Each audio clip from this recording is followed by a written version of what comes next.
Muito bom dia, Dr. Carlos Pinto. Bom dia. Ao fim de 30 anos, o território servido pela RUD está melhor? O território observado na generalidade do seu estado atual está muito diferente, porque realmente 30 anos é um período longo de intervenções várias que o território sofreu. Também, do ponto de vista da intervenção da RUD, eu diria que está melhor, porque realizaram cerca de 600 projetos nestes 30 anos, apoiados por fundos comunitários, que significaram umas centenas de empregos, cerca de 5 centenas de empregos novos criados diretamente por via do investimento que a RUD apoiou e, naturalmente, o preenchimento desses investimentos que não estavam ao alcance de outros fundos comunitários ou até de financiamento dos próprios promotores tem um significado que, aliás, na comemoração dos nossos 30 anos da RUD, nós temos exibido com grande mostra daquilo que efetivamente foi o benefício para a economia regional. Dentro desses projetos apoiados, eles mantêm-se, digamos assim, ou houve alguns projetos que ficaram pelo meio? Portanto, pode haver muita iniciativa e depois não terem sucesso. A intervenção que nós levámos a cabo e a maioria dos projetos continham em si muito investimento de base material. E, portanto, isso fica, o investimento de base material. Mas também no que respeita àqueles projetos mais ligados à produção, designadamente à produção agrícola, a nossa ideia, e por aquilo que temos sentido, e aliás agora na revisão que fizemos, na revisitação que fizemos ao conjunto dos projetos, eu penso que o balanço, não sendo a 100%, é maioritariamente de continuidade desses projetos.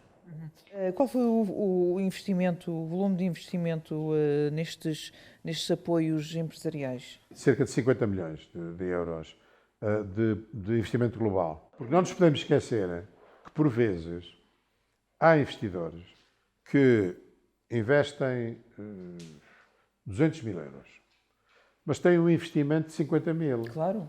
Aproveitam eles tinham que fazer esse investimento, mas aproveitam para esse impulso da RUD e depois investem 150. Claro. A missão que norteou a criação desta associação há 30 anos, ela mantém-se? E uma pergunta associada, se foi atingida? Há 30 anos, esta associação surgiu com outras associações no país, num quadro em que a União Europeia constatou que não havia um preenchimento daquilo que eles designavam como os interstícios da malha produtiva para pequenos projetos, designadamente no mundo rural, que fossem respondidos pelos fundos já existentes. E, portanto, eu diria que o tempo afirmou ainda mais a necessidade da existência deste tipo de fundos comunitários e de associações.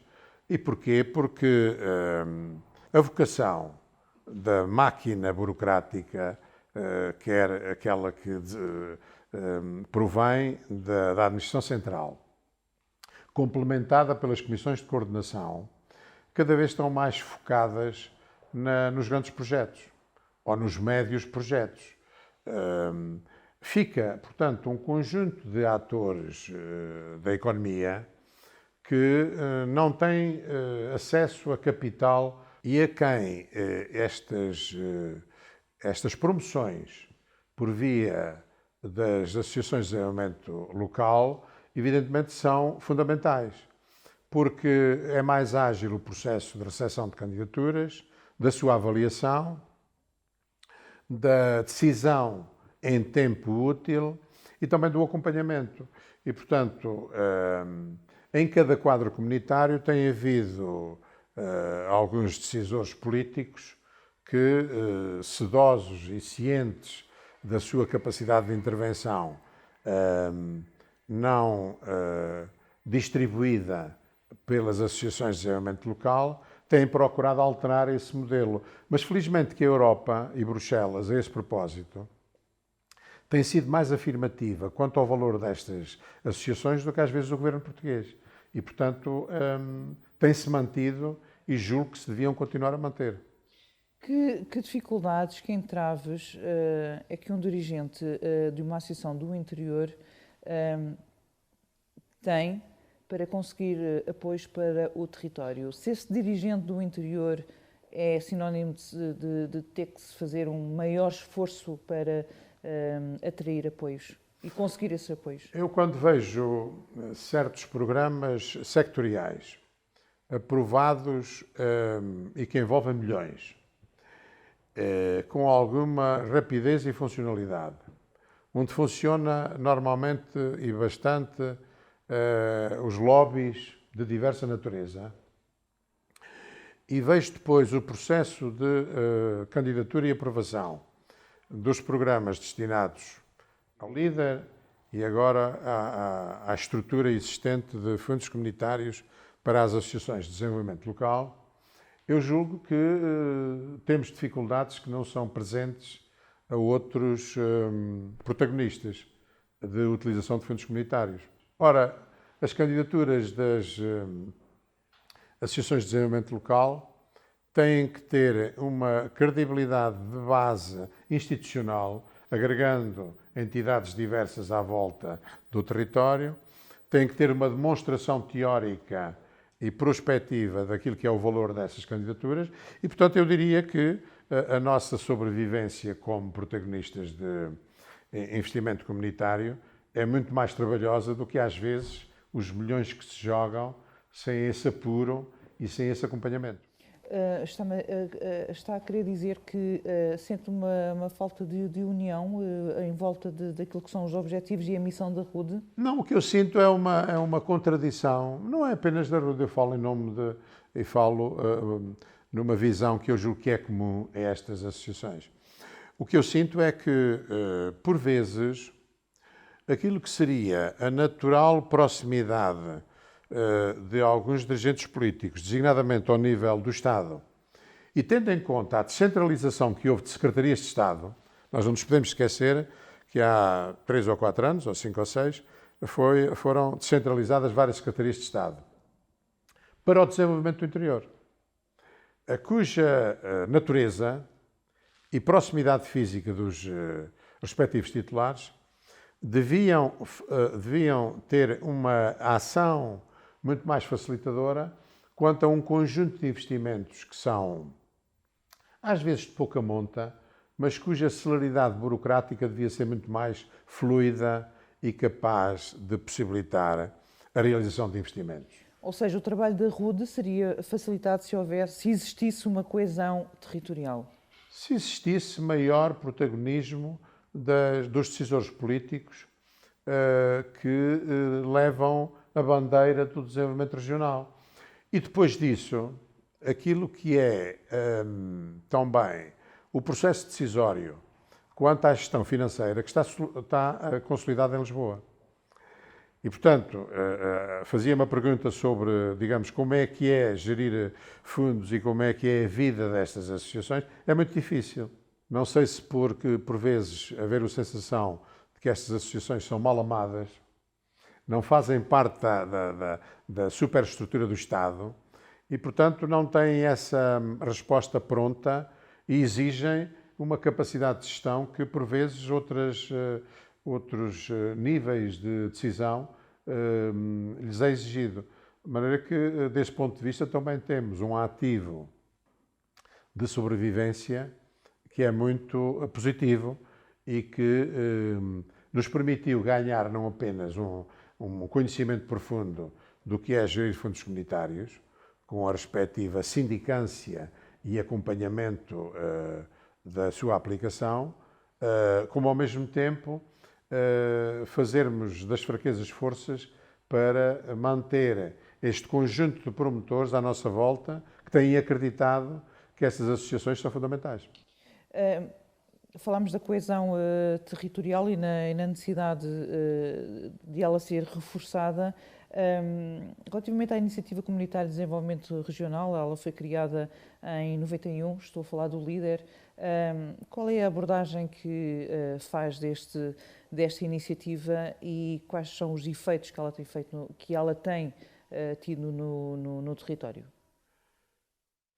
Em primeiro lugar, já referi há pouco que ela foi muito apropriada a nível europeu, respondendo a diversos setores, de acordo com a malha produtiva de cada país.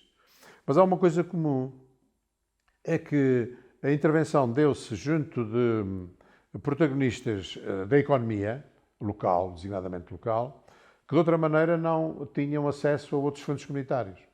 E, portanto, o balanço que foi feito através de uma análise, eu diria quase científica, do que é que significava o LEADER e a própria evolução dos montantes atribuídos pelas diversas comissões no conjunto do financiamento dos programas nacionais, revela que não só devemos ter um olhar positivo sobre o resultado do LEADER e depois dos programas subsequentes, que vieram depois de 91, como também as autoridades comunitárias continuam a dar a este programa não apenas o caráter experimental de 1991, mas a sua consolidação efetiva no quadro dos programas já estabilizados para o futuro.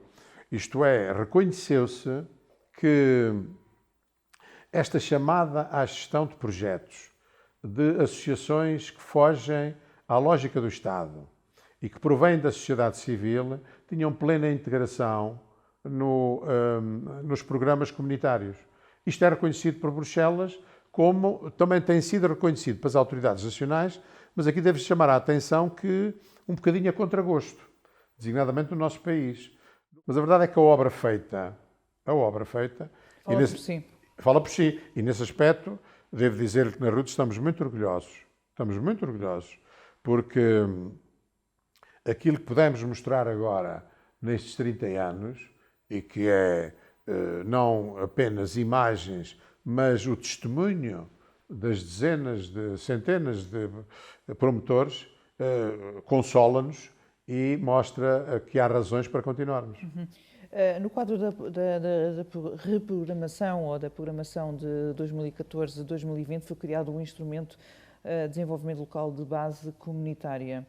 A transição desta abordagem entre o LEADER e o desenvolvimento local foi benéfica para este território servido pela RUD? Eu tenho uma posição que deriva da experiência noutras instituições, que é a de que Portugal devia consolidar os regulamentos comunitários, aproveitando a parte boa, que é histórica, e que devia integrar os sucessivos passos regulamentares neste aspecto, e não fazer, cada vez que chega um Ministro do Desenvolvimento Regional, uma espécie de revolução, lançando-se no vazio, às vezes, sem aproveitar, de facto, a experiência que temos.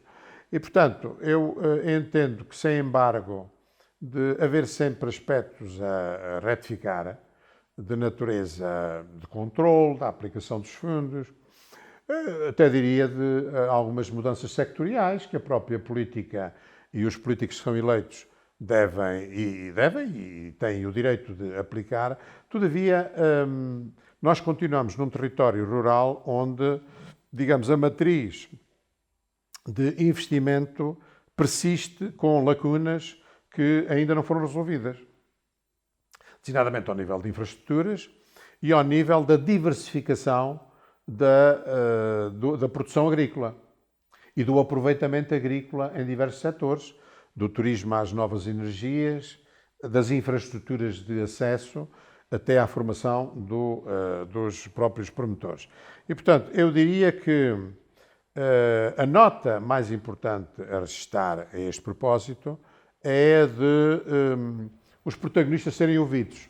Essas são as suas expectativas nesta fase de reprogramação do Portugal 2030? Que o território seja ouvido, sobretudo o território como este de baixa densidade? Eu não tenho, neste momento, ainda nota de que isso esteja a acontecer. Como sabe, a todo momento há reprogramações e há reflexões sobre o andamento da aplicação dos fundos comunitários. E eu o que desejo é que o novo governo que saia das eleições de 30 de janeiro possa, a esse propósito, ter em conta aquilo que a associação que reúne as associações de desenvolvimento local tem vindo a dizer. Não só o reforço das verbas, a capacidade de decisão relativamente aos montantes, que, como sabe, teve uma involução deste programa comunitário para o anterior. Nós tínhamos uma capacidade, um teto de decisão que foi reduzido de uma forma absolutamente injustificada. E, nesse sentido, podermos olhar para aquilo que sejam os objetivos até 2027, 2030, e que por aí se possa efetivamente constatar que a capacidade de realização, a capacidade de realização física, a capacidade de realização financeira tem sido muito boa em termos médios destas associações, superior ao próprio Estado português. Repare, nós na RUT estamos praticamente nos 95% de execução do quadro comunitário de apoio. Mais em termos de realização material e menos em termos de realização financeira por causa dos atrasos existentes a nível da centralidade de quem dirige as finanças e os pagamentos. Mas em termos nacionais, nós temos alguns setores onde existem milhões para aprovar. Não é para realizar, é para aprovar. Portanto, eu diria que a prova dos números devia levar a que as autoridades nacionais dessem maior crédito a estas associações por via da própria prova de bom trabalho que têm efetuado. Tem-se muita ideia que Bruxelas portanto, é sustentada numa grande máquina burocrática. Essa máquina burocrática, pelo que eu estou a compreender, não está em Bruxelas, está no Terreiro do Paço. Eu acho que está mais nas nossas autoridades do que a nossa máquina administrativa, do que Bruxelas. E porquê? Porque, do ponto de vista das decisões que foram tomadas nos últimos anos em Bruxelas, eu acho que elas apontaram para a consagração de uma realidade dos territórios rurais. E tanto assim é que, como lhe disse, um programa que nasceu em 1971, com caráter muito provisório, hoje está consolidado. Por vezes, parece-me que temos aqui uma consequência da herança de vermos Portugal bastante pelas lentes de Lisboa e Porto, esquecendo que, efetivamente, aquilo que inclusive se tem verificado nas exportações do setor agrícola, na animação do turismo rural, deve muito ao programa LEADER. É comum hoje, por irmos por esse país fora, nos blocos territoriais de baixa densidade, e encontrarmos a sigla LEADER como promotora, com pequenas rúbricas de grandes investimentos, designadamente no turismo rural, mas não só, também no aproveitamento do chamado potencial endógeno do território rural. Em fevereiro, isto é público, abre-se uma nova janela para que Portugal possa solicitar à União Europeia e ao Eurostat uma reconfiguração das suas unidades estatísticas e de planeamento. Uma revisão nesta matéria faz sentido e esta vontade do governo português vem a propósito de existir vontade política, ou pelo menos uma proposta política de uma reconfiguração do mapa da região de Setúbal. Faz sentido um novo mapa nacional de NUTS?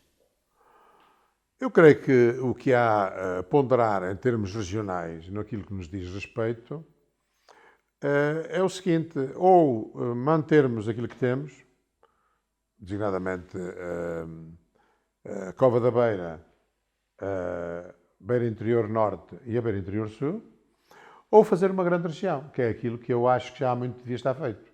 Portanto, reunir as três NUTS e agregá-las numa escala que continuará a ser pequena para a Europa, juntos, nós valemos cerca de um universo demográfico de cerca de 350 a 400 mil pessoas. Para a Europa continua a ser um universo bastante pequeno e deixarmos das ilusões sobre agregações que não passem por uma grande beira interior, pela beira interior. Sul, Cova da Beira e Beira Interior. A região teria a ganhar com o Manute? Teria a ganhar, porque realmente nós tínhamos uma palavra muito mais forte. Qualquer outro sentido é retrógrado, é um retrocesso naquilo que é a evolução das grandes economias de escala.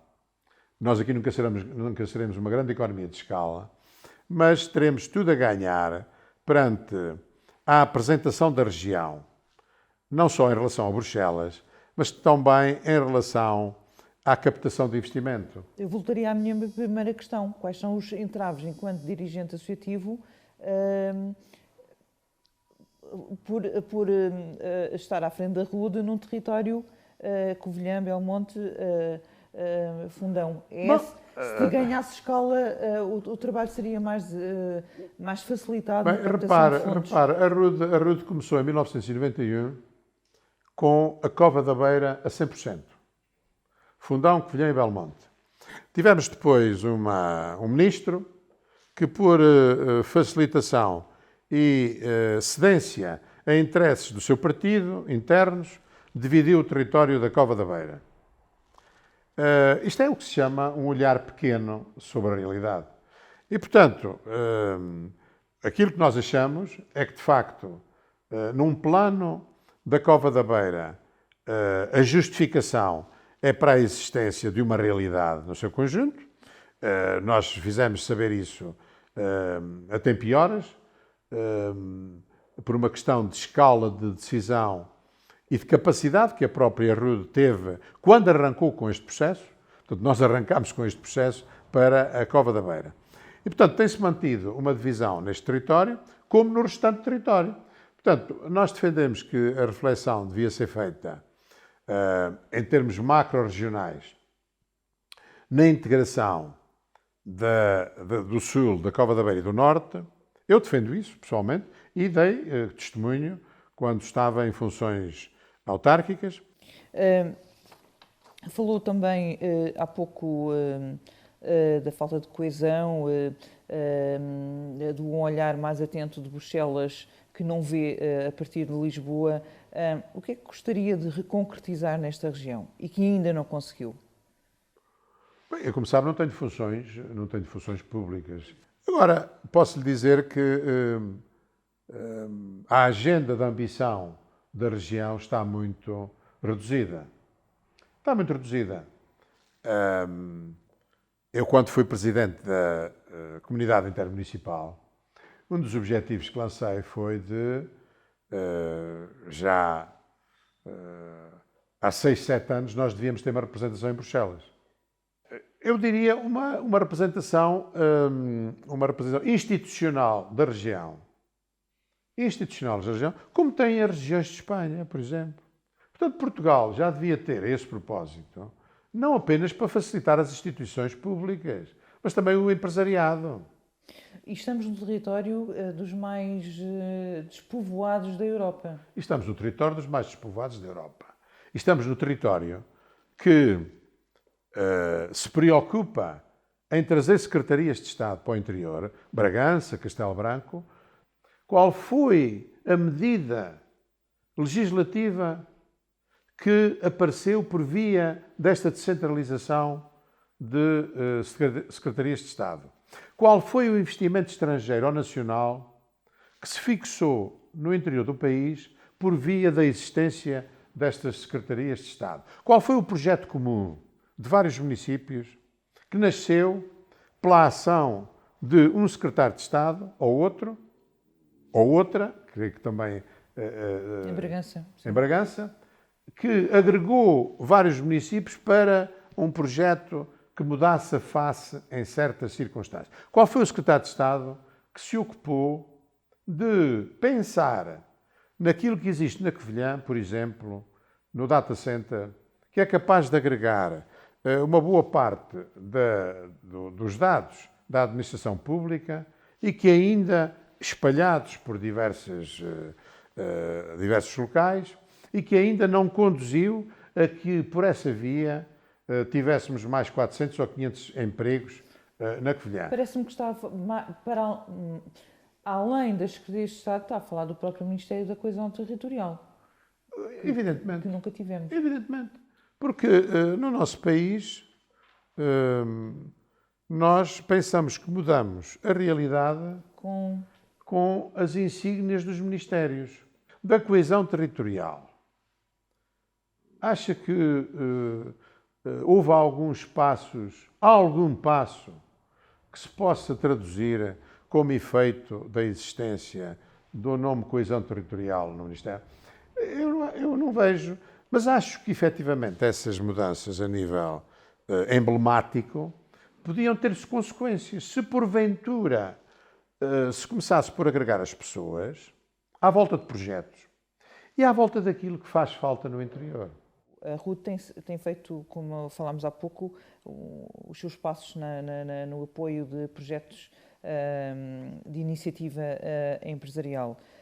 Quais são as áreas mais apetecíveis ou mais apresentadas à RUD para a avaliação? As áreas da produção agrícola, da diversificação agrícola, da comercialização, da transformação, da entrada de novos projetos no turismo rural, designadamente nos de base material e de promoção, em alguns projetos de aproveitamento do potencial endógeno de riqueza energética, por exemplo, na promoção do comércio noutras latitudes, até internacional, e, portanto, muito embora a RUD não se fixe apenas nos projetos comunitários. Nós temos hoje uma atividade que passa por projetos que agregam outras associações, até de natureza internacional.